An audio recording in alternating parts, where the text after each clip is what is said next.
In this video, I'll be showing you the Recollector App HD, the new iPad version of the Recollector App. The iPhone version, which has been available for a while, also ran on the iPad, but it ran in iPhone mode. It didn't take full advantage of the larger screen size of the iPad. This new HD, for high def, version of the app does take full advantage of the iPad's bigger screen. And so it's the version you should be running if you're running on an iPad. So let me start it up. The first thing you'll see when the app starts up is a panel that asks you to select which collection you want to work with.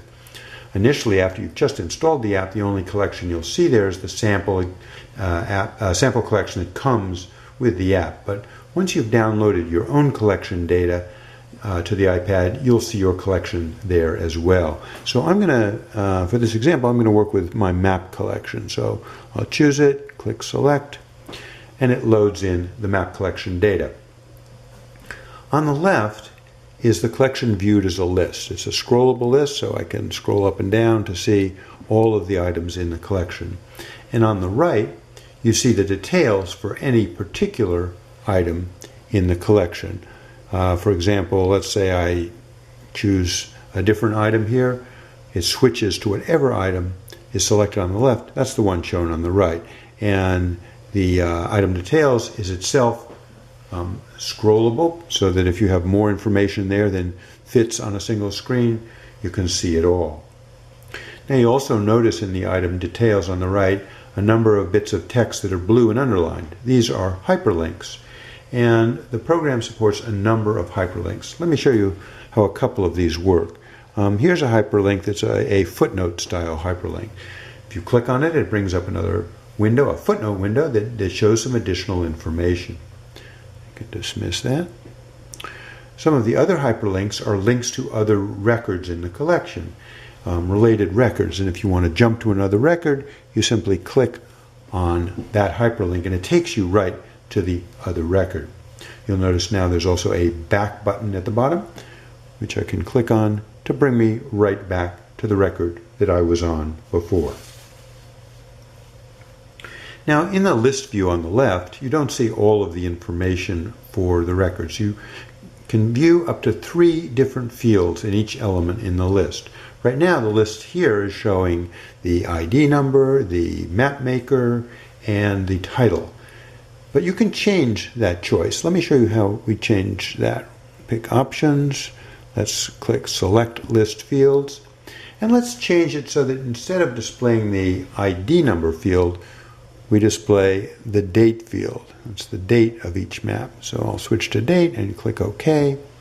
And now if you look at the list, you'll see that the first thing shown in each entry in the list is a date.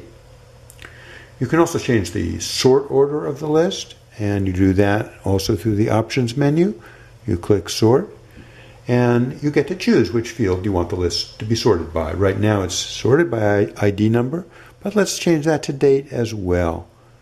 And click OK. And now if you take a look at the list and you look at the first element in each entry, you'll see it's the date and that they gradually ascend from earlier to later values. Now, on the hyperlinks, on the item details, I've mentioned a couple of kinds of hyperlinks. The images, the thumbnail images you see here, these are hyperlinks as well. So if I click on one of those, it brings up an image viewer that lets me view the image at whatever resolution I took that image at with my camera or scanner, so that even very high resolution images can be viewed on the device.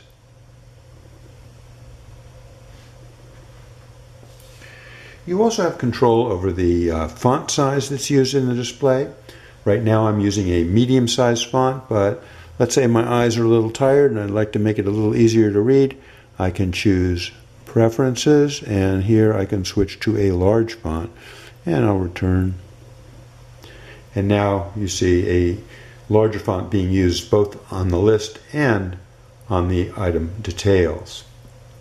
You can also switch to a very small font if you have very good vision and you want to have a lot of information packed onto what's visible on one screen, but for the moment I'm going to just return to my medium-sized font, which was what I found most comfortable to use. Now, one of the things you often want to do is to find a particular record based on the content of the record.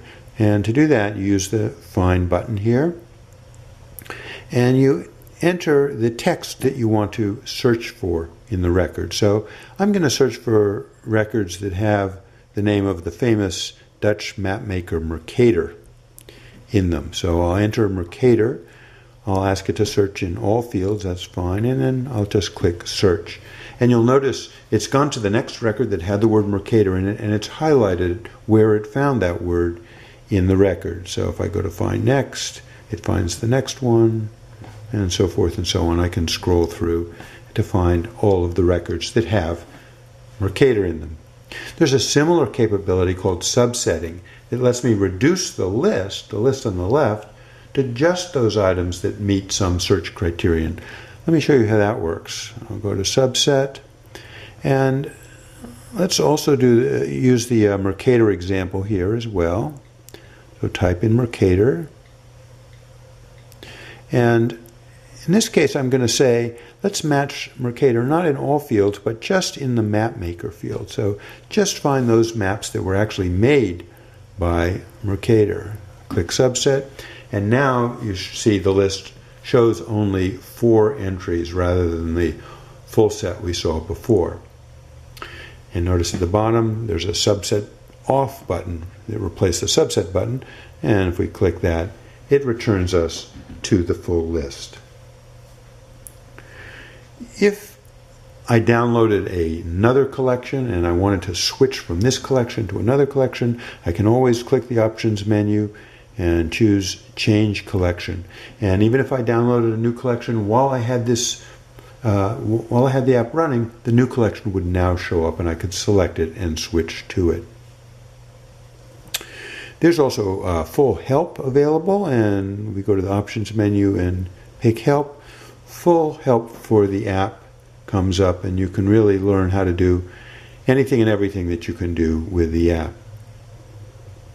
Finally, we've been looking at the app here in landscape or horizontal mode, but if you rotate the iPad, let's put it into portrait mode, and let me back it up a little here so I can see the whole window.